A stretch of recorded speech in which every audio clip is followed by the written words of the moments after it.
गैरत के नाम पर एक और कत्ल कर दिया गया। अपनी ही बीवी के आशना को एक शख्स ने कत्ल कर दिया। बहन ने उसको, मेरी वाइफ को बुला के कहा कि तू अपने शोहर से तलाक ले ले, हम अपनी बहन का तेरे साथ करवा देते हैं, शादी करवा देते हैं। मैंने जब छुरा फेरा ना उसके, वो एकदम उठा है। तकरीबन 8 बजे के करीब एक कॉल 152 पे मशहूर होती है कि एक बंदे को कत्ल कर दिया गया है छुरे मार। अस्सलाम वालेकुम नाज़रीन, मैं हूं अली।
बेटियां कितनी हैं? एक बेटी है, 2 बेटे हैं। तो पुलिस ने आपकी बीवी को भी कस्टडी में लिया हुआ है। तो क्या अब आपको नहीं पता चल रहा कि आपके बच्चे पीछे से उनकी ज़िंदगी ख़राब हो जाएगी, उनका फ्यूचर बर्बाद हो जाएगा? आपको जब शरीयत ने हक दिया था कि उसे तलाक भी दे सकते हैं, तो आपने ये हक क्यों नहीं इस्तेमाल किया? सर जी, मेरी ज़रा लव मैरिज हुई थी, तो अब 3 बच्चे थे, ना मेरी माँ है ना मेरा बाप है। इसकी वजह से बच्चों का सहारा कोई नहीं था माँ के अलावा, इसलिए जो सा ना उसको तलाक नहीं दी मैंने। तो अब आपकी घर में वो आ जाता था या तंग क्या करता था आप? घर में नहीं आता था, वो सामने ही घर था। वो बस फ़ोन करके ब्लैकमेल करके उसको बुलाता था कि मैं मोहल्ले में बदनाम कर दूंगा अगर तूने मेरी बात ना मानी। और इस बात का जो है ना, मरने वाले की बहन को, भाई को और सारों को, घर में उसकी बीवी तक को पता था, लेकिन उनके घर वालों ने भी उसको नहीं समझाया कि यार तेरी अपने घर में बीवी बच्चे हैं, तो क्यों किसी का घर ख़राब कर रहा है। उन्होंने भी उसका साथ दिया। उसकी बहन ने उसको, मेरी वाइफ को बुला के कहा कि तू अपने शोहर से तलाक ले ले, हम अपनी बहन का तेरे साथ करवा देते हैं।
तो जब उसके हलक पर छुरी फेरी है तो वो तड़पा नहीं या जागा नहीं, सो रहा था उस वक्त के बेहोश किया था किसी चीज़ से?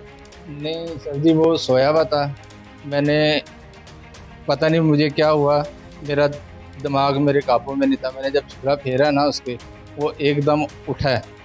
मुझे लगा कि ये दरवाजे से बाहर गली में ना चला जाए, तो वो फिर मैंने ना उसको पकड़ा, तो मेरी आंखें बंद हो गई। मैंने वार करे, मुझे नहीं पता कि कहाँ कहाँ लगें, मुझे इस चीज़ का नहीं इल्म, क्योंकि अंधेरा था। मैं फिर वहाँ से निकल गया। वहाँ से निकला, मैंने छुरा सुबह में फेंका, फिर मैं घर चला गया।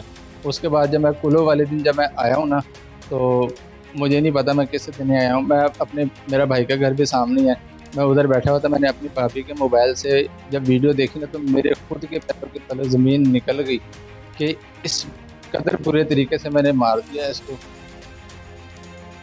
जब तुमने वीडियो देखी कि तुमने इतने सारे छुरी के वार किए हैं कि वो इस तरह यानी कि मारा गया, तो तुम्हारे दिल में उस वक्त दर्द पैदा हुआ। पुलिस को कब पता चला कि तुम कातिल हो? सर जी, मेरे तो पैरों के नीचे से ज़मीन निकल गई थी जब मैंने वो वीडियो देखी। फिर उसके बाद मैं, मेरे ख्याल से 5 मिनट हुआ थे मैं उधर बैठा हुआ था, वीडियो देखी है मैंने। उसके बाद अज़हर साहब आए, उन्होंने बाहर से आवाज़ दी है, तो फिर मैं उनके साथ आ गया हूँ। मेरे साथ 4 लड़के और इन्होंने शक के दायरे में इन्होंने पकड़े हुए थे। तो रात तो मैं नहीं माना कि मैंने किया, मैंने तो मुझे यही मालूम था कि मुझे किसी ने भी नहीं देखा। उसके बाद फिर वो मैंने लड़कों की शक्लें देखी कि यार फिर मेरी वजह से ये 4 मासूम लोग जो उनसे न बिला वजह इसका शिकार होंगे। फिर मेरे जहन में आया कि वो गली की नुक्कड़ पे एक कैमरा है, अगर मैं अब नहीं ना माना तो वो फिर कैमरे में भी मेरी फ़ोटोज़ आ जाएगी, फिर भी मैंने मानना ही है। तो फिर सुबह जब वो लड़कों को फिर मैंने देखा, जब वो उसके घर वाले आए उनको मिलने के लिए, मुझे नहीं उनको देखा गया कि तुम्हें ऐसा लगता है कि तुम्हारी बीवी उसके साथ अय्याशी करती रही है और जब उसका दिल भर गया और तुम्हें उसने उकसा दिया है और तुमने जाके उसे मर्डर कर दिया है? नहीं। अपनी बीवी के उकसाने में कत्ल नहीं किया, नहीं अपनी मर्जी से ही कर दी? सर जी, फ़ोन करता था वो, मैं जब यहाँ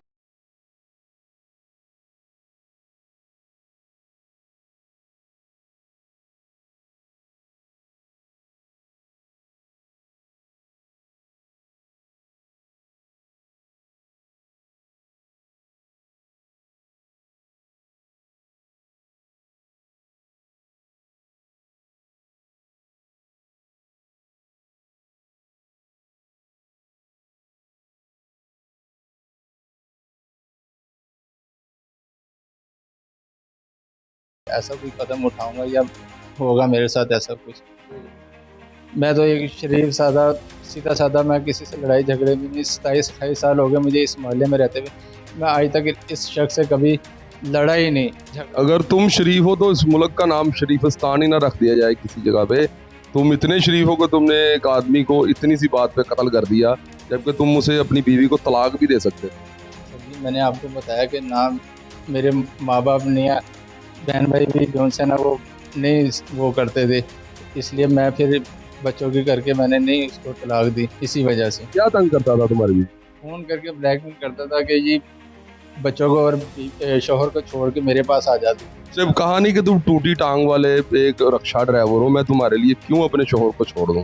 सर वो रिलेशन ख़त्म हो गया था, उसकी वजह से उसी ने मुझे। क्या उसके पास कोई उसकी बरहना तस्वीरें थी, कोई वीडियोस थी जिसके बेस पे वो उसे ब्लैकमेल कर रहा था? सर ये मुझे नहीं बताया उसने, मैंने वाइफ से पूछा था, करी कोई तस्वीरें नहीं है, कोई ऐसी कोई चीज़ नहीं है, लेकिन वो सिर्फ क्या है कि मोहल्ले में बदनामी की वजह से जो है ना, उसने यानी कि ये वो नहीं करा कुछ भी। अब हर आमो खास की जुबान पर ये कत्ल के बाद तुम्हारा किस्सा आ जाएगा, तुम्हारी बीवी की बातें आ जाएंगी। इस बात का अब तुम्हें कोई शर्म है या नहीं है, खौफ नहीं है? अगर पहले पता होता तो शायद मैं ये कदम ना ही उठाता, लेकिन मैं इन लोगों से गुजारिश करूँगा कि जो अपनी बीवी, सिर्फ अपनी घर में और अपनी बीवी और बच्चों में खुश रहें, किसी के साथ कोई रिलेशन ना बनाएं।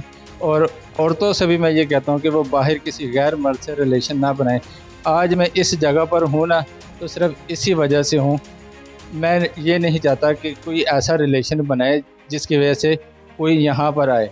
मैं तो आज अपनी गलती करके मैं अपने होशोबाज खो के जो मैंने कर दिया वो मैंने गलत किया है, जैसा भी किया है, क्योंकि ये कत्ल करना कोई जायज़ नहीं है, शरीयत में नहीं है।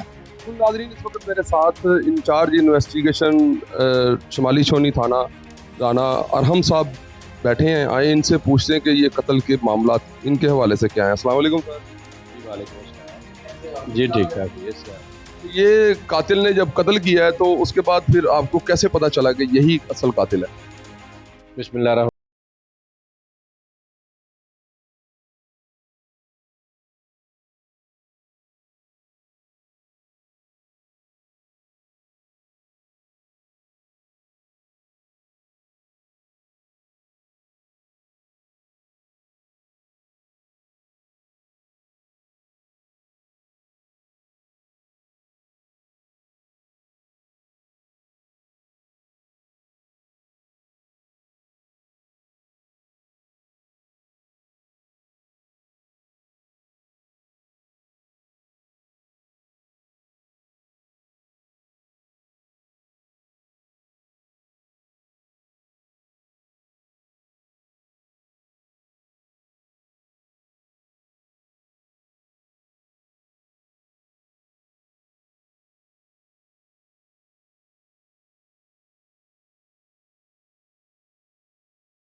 जैसा कि आपने सुना, इंचार्ज साहब राना अरहम साहब ये बता रहे थे कि ये एक ग्रैंड मर्डर था और इन्होंने, पुलिस ने बड़ी मेहनत और अच्छी काविश के साथ ये एक कामयाबी है पंजाब पुलिस के लिए। इसी के साथ हमें दीजिए इजाज़त। देखते रहिए ARS न्यूज़ और अपनी राय का कमेंट्स बॉक्स में ज़रूर इज़हार कीजिएगा। आपकी राय हमारे लिए बहुत ज़्यादा अहमियत की हामिल है। Thanks a lot.